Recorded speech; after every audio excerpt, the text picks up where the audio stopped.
Aneh. Jadi gimana kakak Ari? Enggak potongan ya? Loh ya udah dipotong. Hai semuanya, balik lagi sama kita di Filosiani. Oke. Jadi hari ini kita mau ngobrol-ngobrol santai gitu. Ngobrol tentang apa nih kak? Ya jadi Ayun katanya habis baca buku gitu. Jadi aku mau tanya-tanya beberapa pertanyaan gitu ke Ayun tentang buku yang dia baca. Betul. Ya, Ini posisinya kita di mana nih kak? kita ada di kamarnya Ayun ya, tempat kosnya Ayun ya lebih tepatnya. Betul. Jadi kemarin tuh aku lagi baca ini buku dari karya Ahmad Tohari yang Gitu, edisi. Nah ini ya teman-teman. Ini tuh ini ya. Ini kayak gitu. Sampul. Cermin. Biasanya terbalik. Ahmad Tohari tentang edisi orang-orang proyek, dan ini tuh dia cetakan ke-8 kalau nggak salah. Aku cek dulu. Ya, dia cetakan ke-8 di bulan September 2023. Sebelum ditanya ini aku mau spill kalau aku tuh tertarik banget buat beli ini karena di belakangnya ini, di sinopsisnya dia tuh jelasin kalau misalnya ada seorang insinyur tapi dia tuh mantan aktivis gitu loh. Jadi dia tuh kayak takut kalau pembangunan ini tuh sebenarnya bermanfaat atau berdampak ke masyarakatnya nggak sih, atau malah membahayakan mereka. Terus aku langsung berpikir kayak penggusuran. Biasanya kalau pembangunan jalan tol kan ada tanah yang dipakai dan lain sebagainya, terus penggusuran, kadang ada yang demonstrasi dan lain sebagainya. Jadi aku tuh tertarik buat baca novel ini gitu. Jadi ini tentang apa sih kak? Kalau bisa di-spill secara keseluruhan topiknya. Itu tentang seorang seorang pembangunan nggak deng. Ini tentang proyek gitu loh, proyek pemerintah, pembangunan jembatan. Terus ada orang insinyur, dia dulunya aktivis, tukang demo-demo lah ya kalau aktivis. Ini berarti bukunya ini buku apa jenisnya? Biografi kah atau novel? Iya, novel. Oh, berarti fiksi ya? I think Fiksi apa that non fiksi? Ayo.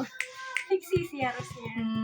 Fiksi karena di sini juga ada penyebutan nama partai, tapi dia penyamaran, dia tuh GLM, nama partainya juga GLM. Kan nggak ada ya di Indonesia, jadi aku rasain itu fiksi tapi bisa jadi mencerminkan kondisi lapangan, beberapa kondisi lapangan.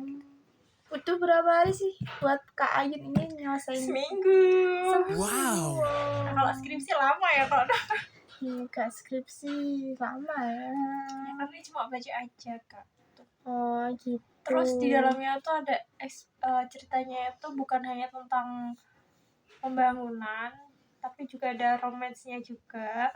Tapi dikit banget, romansnya itu dikit banget. Dan itu emang bener-bener ke pembangunan, dimana itu nggak moral value yang aku dapatkan. Mungkin sebelum ke moral value kita ke apa, bedah bukunya dulu deh. Anjay, bedah buku. Apa sih yang menarik dari buku ini? Maksudnya satu poin yang menarik dari buku ini tuh yang kalian pembaca itu harus wajib banget buat baca ini.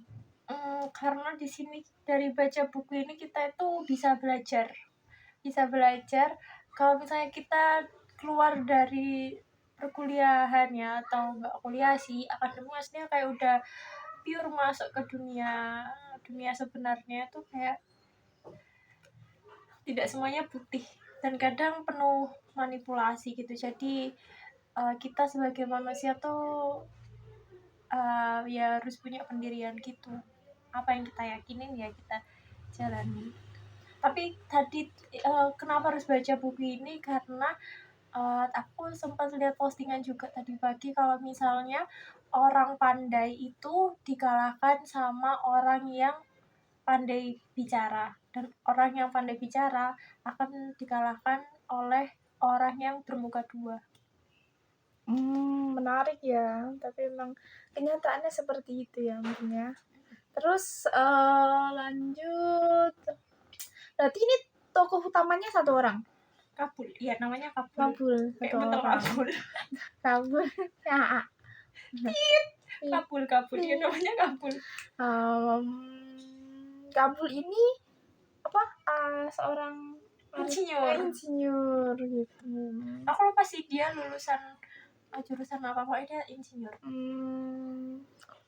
Insinyur. Terus dia ini lagi mengemban tugas gitu buat dia mengawasi berjalannya proyek pembangunan jembatan gitu. Terus aku sebutin deh ya tokoh-tokohnya. Jadi dia tuh ada peran utamanya itu ada Kabul. Terus nah dia kan seorang aktivis. Ternyata waktu di desa, dia di pembangunan di desa, terus dia tuh ketemu sama temennya sama-sama aktivis jadi kepala desa, namanya Basar. Terus dia ada juga perempuan yang bagian administrasi deh kayaknya, atau sekretaris ya, aku kurang paham. Kayaknya dia tuh namanya Wati, perempuan. Iya. Nah, terus ada Pak Taria kayaknya. Pak Taria ini penduduk desanya, tapi tuh asik banget karena sederhana. Terus vibes yang menimbulkan vibes desanya dari Pak Taria, karena dia tuh suka main seruling, suka mancing, dan lain sebagainya gitu. Genrenya apa? Genrenya Komedi kah atau ada komedinya nggak? Gak ada komedi sih, tapi ada teks anekdotnya pas di akhir ceritanya. Tapi aku bingung ya, genrenya emang genre buku apa aja sih? Horor? Iya gak sih? Ya, terus horor, romance, thriller, buku fiksi non fiksi, science fiction, terus lebih ke fiksi, tapi autobiografi, biografi, kayak gitu deh. Lebih ke fiksi sih, aku nggak ngerti. Aku bingung ya bedain fiksi sama non fiksi, maksudnya fiksi apa pure kayak buku itu Percy Jackson itu kan fiksi gak sih, fiksi yang tapi fiksi ilmiah mungkin. Tapi kalau mungkin non fiksi kayak autobiografi gitu. Atau kita menuliskan, bisa novel tapi non fiksi, kayak kita menuliskan cerita hidup orang lain tapi secara mungkin kayak bukannya Buya Hamka kan lebih ke cerita ya, kayak bukan Buya Hamka ada lala tapi lebih kayak emang cerita, kayak ada pembicaraan sama ayah dan lain sebagainya. Menurutkan tuh sesuai riset, jadi maksudnya non fiksi. Iya. Aku nggak ngerti sih bagian biografi, autobiografi dan lain sebagainya. Cara penulisannya apa sebenarnya tidak paham amat ya.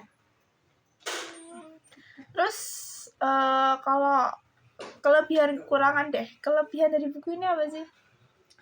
Kelebihannya lebih ke bahasanya sederhana, jadi bukan yang puitis, jadi orang awam yang nggak jarang baca buku terus baca ini harusnya udah paham ya, karena penggunaan najasnya juga yang nggak terlalu tinggi. Tapi kekurangannya di sini tuh ada di beberapa halaman kayak pemisahnya itu pemisah dari latar cerita satu ke latar berikutnya itu blank kosong gitu loh. Paragraf, terus misalnya spasinya 3, terus habis itu paragraf lagi. Nah, aku awalnya itu kayak ada keteledoran dari percetakan buku ini, kayak biasanya soalnya kalau latar belakangnya beda itu beda halaman atau dia ada garisnya nggak sih? Iya sih harusnya. Nah ini tuh blank, kayak kita nulis skripsi terus spasi 3. Terus aku bingung, ternyata pas aku baca di halaman-halaman berikutnya ternyata tuh ada lagi gitu. Terus sama ada beberapa kata penghubung yang di depan kalau tapi ini aku nggak tahu ya secara kalau misalnya nulis fiksi itu boleh atau enggak gitu.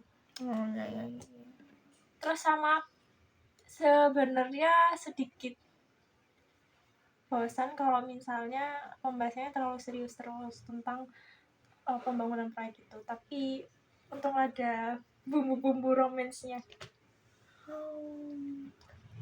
Tadi kan sempat bilang kalau ini ada edisi ke-8, berarti ada Yang bukan edisi, cetakan ke-8. Oh, cetakan. Nanti buku ini udah dicetak. oh Bukan edisi. Gitu. aduh bingung apa lagi ya.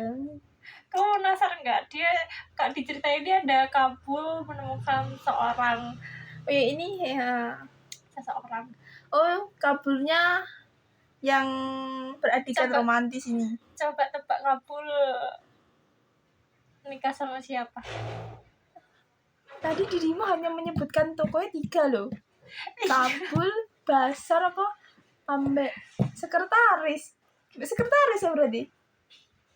Bukan sekretaris, nggak tahu sih kerjanya sekretaris atau administrasi ya sama Wati. Tapi tahu nggak sih, ternyata Wati itu sebenarnya punya pacar. Selingkuh gitu maksudnya? Nggak selingkuh sih, selingkuh nggak ya? Makanya kalian tuh harus baca ini gitu. Kan nggak tahu Ya kan. buat teman-teman. Tapi itu di buku ini jadi kita bisa belajar perjuangan perempuan untuk mendapatkan pasangan gitu. Tapi ini cuma dikit banget karena emang pure benar-benar aktivis, pembahasannya itu aktivis gitu. Terus moral value-nya tentang aktivis itu kayak aku sempat juga share di TikTok. Moral value yang pas aku baca dan itu ngena banget itu tuh tentang banyak orang, termasuk aku ya, banyak orang yang masih berubah itu karena pandangan orang lain gitu loh. Jadi kayak berubahnya tuh secara bisa dikatakan secara kuantitas, secara terlihat, tapi yang nggak kasat mata atau kualitasnya tuh kadang terlupa kan gitu. Kayak ya niatnya kurang benar atau kualitasnya kadang apa ya, secara contoh sederhananya misal kita baca hari ini 1 halaman terus besoknya meningkat 5 halaman tapi malah peningkatan 5 halaman itu kita nggak paham sama sekali gitu loh. Jadi ke kuantitasnya tapi kualitasnya enggak gitu. Terus makanya terjadilah korupsi dan lain sebagainya. Nah orang-orang proyek ini itu tuh lebih ke cerita banyak pengambilan dana proyek gitu. Iya. Tapi itu ada kepala proyeknya sendiri kayak sama-sama lulusan ratingnya sama-sama kuliah. Sebenarnya dia tuh nggak mau buat ngambil dana gitu loh, kayak ngurangin dana. Cuma itu tuntutan bisa jadi tuntutan gitu. Nah ya gitu intinya. Jadi kayak bisa jadi sebenarnya yang penting tuh ini sih pembangunannya itu karena dananya diambil terus ada kayak partai politik dia tuh coba kayak intinya jembatan itu harus selesai buat peresmian dan kayak seakan-akan partai ini tuh mendukung karena pemimpinnya dari partai ini gitu loh. Terus akhirnya ada pengkerokan dana sehingga sebenarnya kualitas jembatan yang dibangun itu gak sesuai. Terus akhirnya kabul di detik terakhir milih mundur karena dia merasa kehilangan jati dirinya sebagai seorang insinyur. Dia tuh tahu dana segini jembatan yang diperoleh itu seperti apa tapi nyatanya nggak kayak gitu. Dan kalian bisa tebak nanti jembatannya seberapa lama akan bertahan. Di sini di buku ini dijelaskan gitu. Jadi kabul ini tokoh protagonis. Tapi dia tahu kalau adanya aliran dana. Tahu, makanya terus dia berpikir kalau misalnya dia tuh nggak mulai mundur dan dia tuh berpikir apa aku nggak cocok ya kerja di sini gitu, mending aku jadi dosen gitu. Tapi diceritain nggak dilanjut. Tapi ternyata dia tetap kerja di proyek tapi di proyek swasta. Dan itu ada kisah sedihnya juga ketika Kabul mau mengundurkan diri terus si Wati itu kayak intinya kamu kok pergi sih, jangan pergi. Kalau kamu pergi aku ikut pergi gitu. Tapi Kabul tidak memperbolehkan. Terus kayak dia bilang intinya kayak kamu tetap di sini, kalau proyek ini selesai aku akan menjemputmu dan mengajakmu ke rumah orang tua aku. Asik. Dan anaknya Ini anaknya Kabul. Ya begitulah ceritanya ini. Begitu. Jadi ini tuh tentang mantan aktivis yang masih kukuh dengan idealisnya dan dibumbui dengan romance tapi dikit banget romansnya gitu. Jadi Jangan berharap karena romansnya nanti pasti kalian bosan, karena nggak akan sebanyak itu kalian temuin cerita romans di sini. Banyak ya, maksudnya isu-isu yang diangkat dalam buku ini cukup menarik. Lebih Baiklah, rating mau kasih rating berapa? Sekian per 10? 8 sih, 7,9. Juga masih 9 per 10. Iya, karena bahasanya sederhana tapi moral value-nya kena, tapi kadang kurang greget gitu sih kadang bacanya ini ya jujurnya. Tapi karena moral value-nya itu tadi, aku kasih yang awalnya 7,9 jadi 8,5. Oke.